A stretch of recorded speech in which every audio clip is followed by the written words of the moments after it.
The machines have control, what you gonna do? Subjugating, perpetrating violence onto you. Look around because they're everywhere, slowly closing in. Soon they'll be a part of you like living flesh and skin. The machines have control. Hey, we're back again with William Budington, who is a digital security expert and trainer, and we're going to talk a little bit about safer practices with burner phones.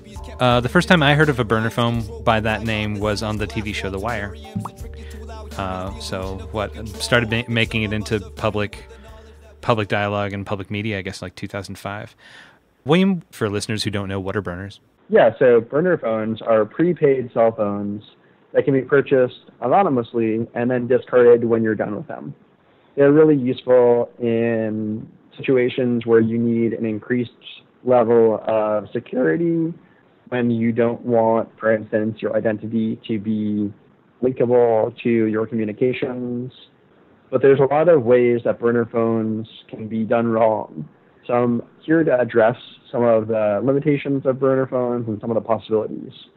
And so when you buy a burner phone, you buy it typically alongside a SIM card that you put it into the phone with it.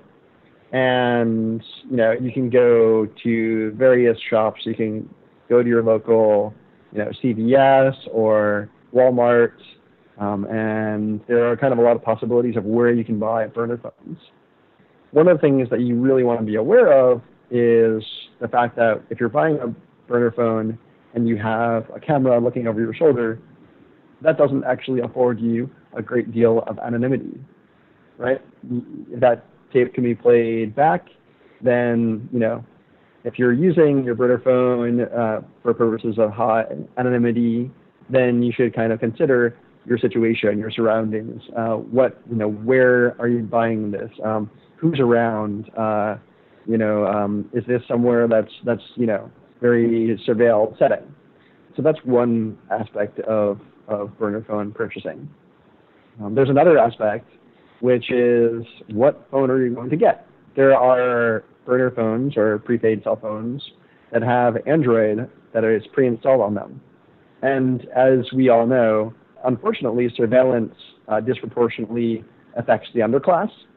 So when you're buying a burner phone, then you should assume that there's spyware on these phones that you buy because they're cheap phones. They're probably, subsidized in some way by some shady company that's going to install some shady software that monitors your communications when you are using it. So the best thing to do is when you get that burner phone, if it has a camera on it, for instance, that's a point of vulnerability for you. A piece of spyware can turn that camera on and see you. One thing that you might want to do is cover that little camera up with a piece of tape or, something that obfuscates the image. So that's kind of one thing to keep aware of. The other thing is that, if you're buying a burner phone from, say, an open air market, then that's much better because generally these places are less surveilled, gives you easier access to cheaper phones, and generally they don't keep their surveillance footage, if they do have it, for very long. And so in these kind of open air markets, that might be a place where you consider getting a prepaid cell phone. The other thing to know is that the requirement for you to show your ID is different in different jurisdictions, right? So as of 2013, there are 80 jurisdictions or 80 countries around the world which either require you to get to use and show your ID when you're purchasing a prepaid cell phone, or are considering legislation requiring you to do that. The requirement to show your ID in the U.S. may vary state to state. There's been various efforts in Congress to prevent the use of prepaid cell phones without showing an ID and limit the purchase of it. There was this bill in 2016, HR 4886, closing the Prepaid Mobile Device Security Gap Act of 2016.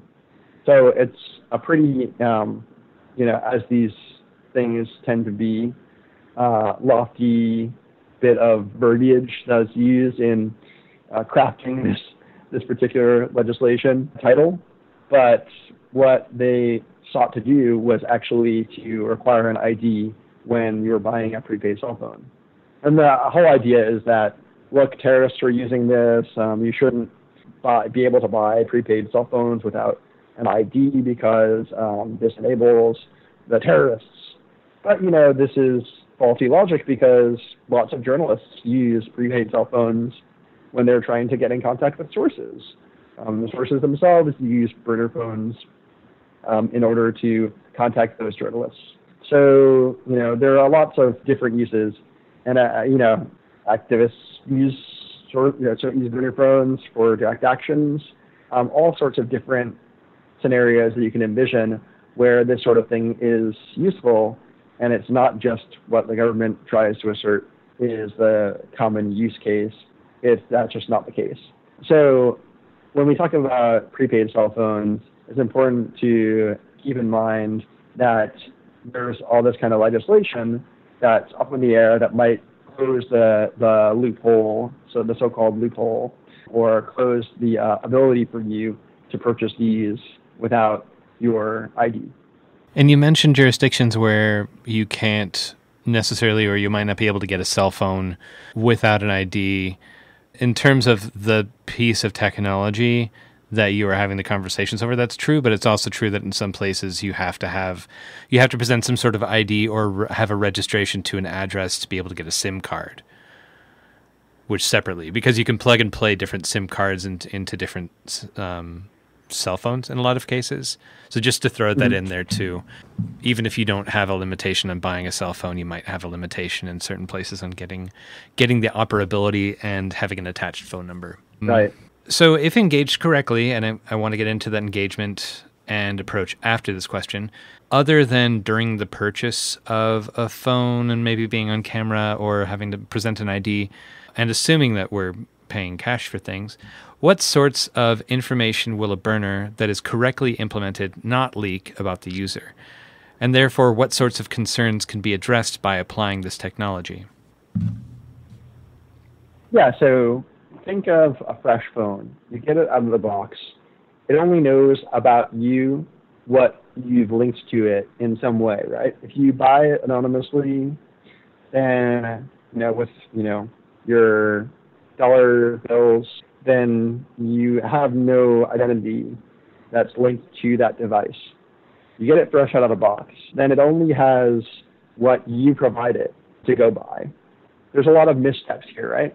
If you get the phone and turn it on while you're at your house and it connects to a cell phone tower, then the cell phone tower will, there's ways for cell phone towers to triangulate your location to know where exactly you're turning it on from. So that's the first misstep, right? You turn it on at your house. The second misstep, if you want to preserve your anonymity while using these cell phones, is having it on alongside your normal phone. So you're going out and about and you have your normal phone, and at the same time you're carrying your burner phone, and they're both on, and they're both sending location back to the cell phone towers or back to the GPS that your location services, for instance, that's enabled on your phone. Then, in those cases, that's basically linking your identity. You have your normal cell phone, and you can see that you're going along the same path as you are walking about in the city or wherever you live, and so your identity can be linked or derived from the fact that you have your regular cell phone with you as well. There's a number of other missteps you can have. For instance, if you don't cover the camera, as I mentioned, then there's a piece of spyware that's on these kind of low-end prepaid cell phones, then that can be turned on remotely and linked to you. So there's a number of things that a source that's trying to provide information to a journalist, for instance, can be kind of caught up by. The assumptions that you should make is that your location is being tracked. That's something that you should really be aware of. Any phone number that you enter into the contact list, that can be divulged. So don't enter your friends' normal phone numbers or names into the contact list. Instead, have them buy prepaid phones too. Say, you're trying to protect, if you're a journalist trying to protect your source, then you should have your source buy a prepaid cell phone too in order to communicate securely and in order to protect that source's anonymity. So these are kind of like generic tips. And also one thing is to make sure that your contacts follow the same tips that you do. Because what happens is that you're kind of trying to build up this web of protection. And your security is only really as strong as the weakest link in the chain.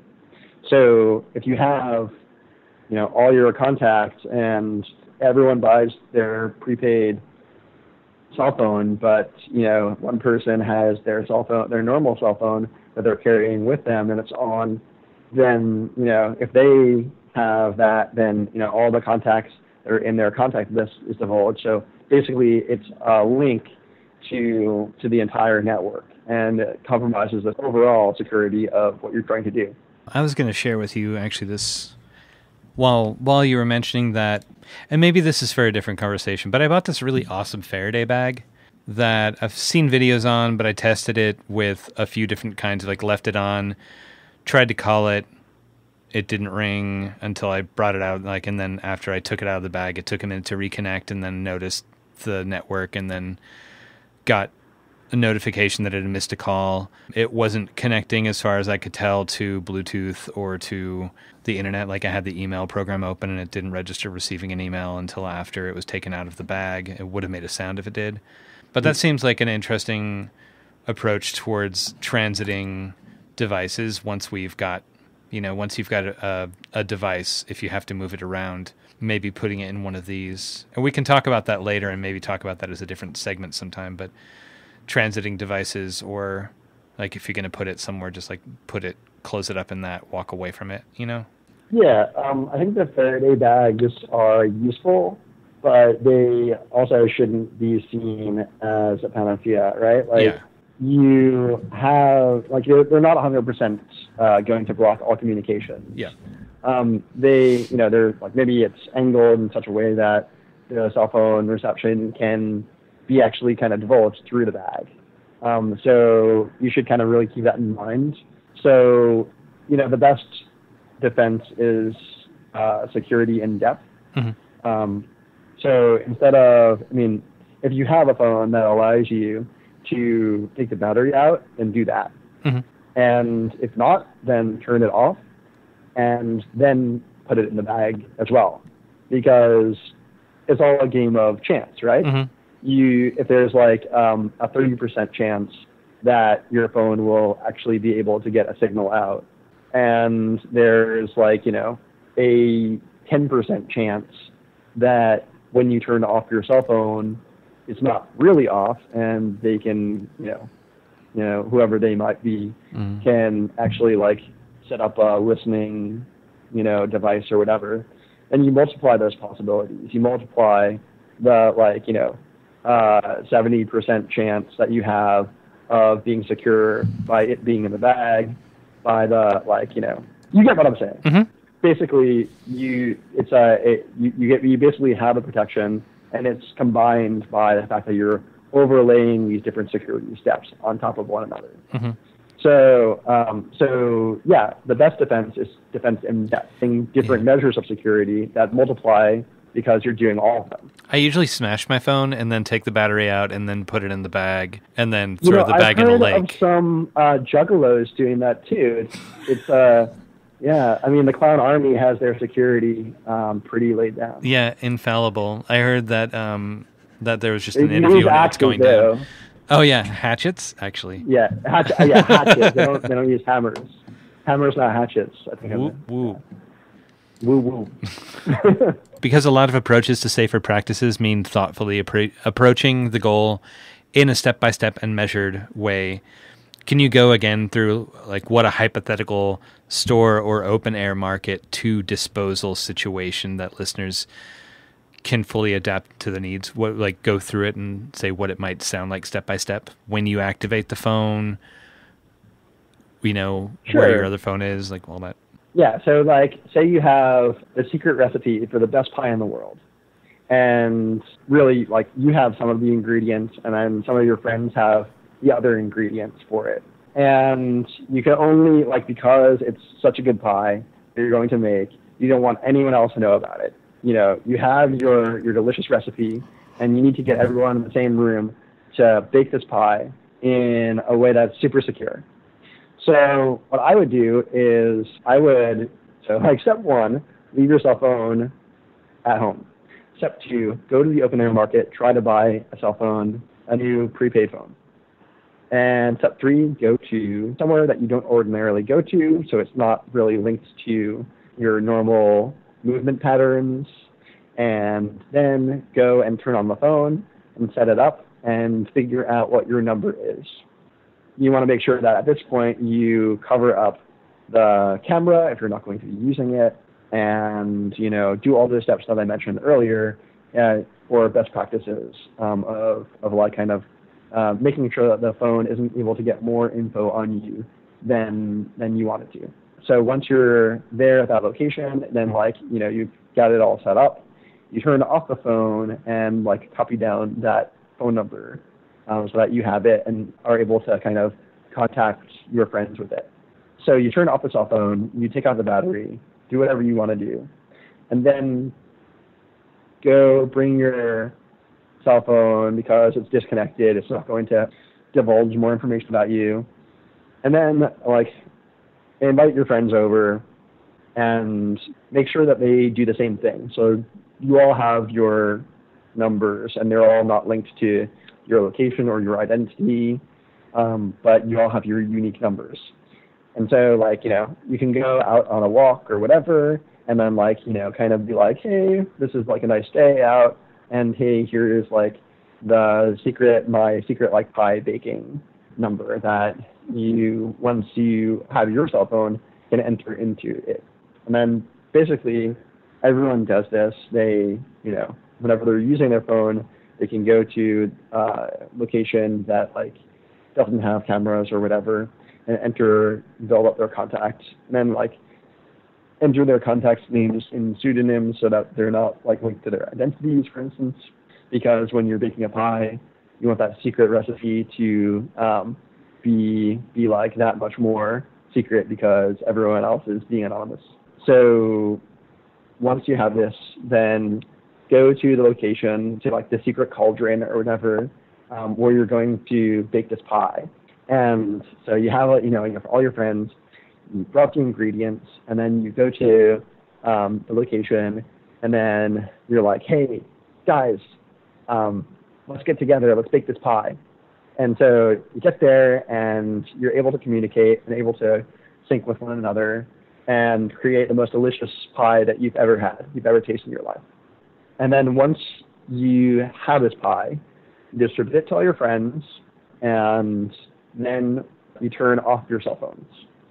And turn it off, in the location that you have. Make sure that you don't have biometric data. For instance, you don't have your fingerprints or whatever on it if you're a source for this super delicious pie, because you don't want people to know that you're the one baking it.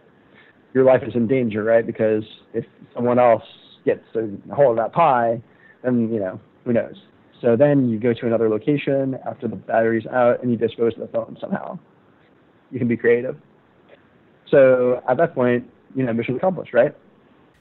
So you've mentioned bloatware and spyware on cheaper cell phones, and that's one way that they can, that's how they pay for themselves, is by providing user information on the people who are too poor in general to buy nicer phones that don't have the bloatware on them. Otherwise, are there considerations, or should it just be take the most precautions, assume everything is tainted, and then get rid of it when you're done?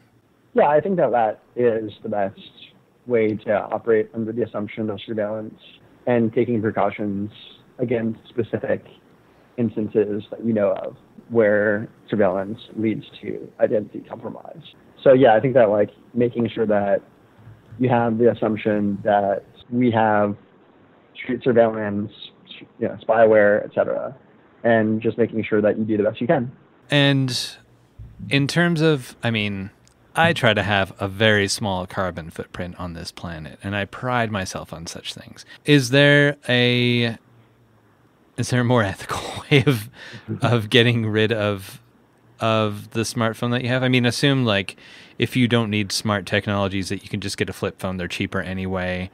They're going to collect generally less information about you, or give you less opportunities to happily give away your information to whoever the provider is. But all the heavy metals, or if there's a smart screen, like, is there anything to be done in that instance, or is it just a calculation approach between the security of the pie baking team and the world?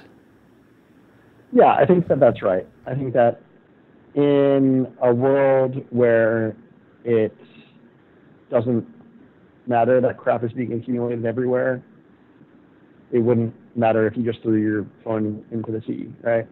That kind of sucks. That we, do this, in your day-to-day, not your day-to-day, but, every time I leave the house, I get a burner. I mean, basically just keeping in mind that, it's a trade-off. If you, are disposing of a phone in the recycling, then that might be the first place that Betty Crocker looks for your phone. If you're disposing it somewhere else, then it's less likely to be found.